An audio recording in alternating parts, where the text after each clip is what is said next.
Hey guys! In this lesson, I'm going to show you how we speak without saying words. The nonverbal communication. According to research, in a communication, the transmission of our feelings and attitudes occurs only 7% through the words we use in spoken communication, while 38% through tone and voice and the remaining 55% take place through body language. So your facial expressions, gestures, posture, and tone of voice are powerful communication tools, even more powerful than your words. Whether you're aware of it or not, when you interact with others, you're continuously giving and receiving wordless signals.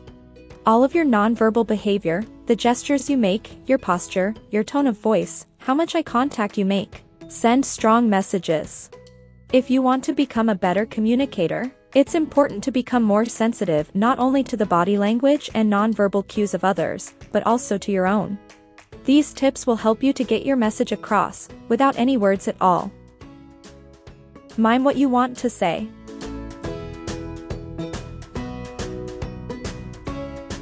Pay close attention to what the person says.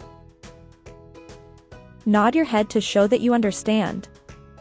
Remember, in English-speaking cultures it is polite to look at the person you are speaking to in the eye. It is not rude. Look confused when you don't understand.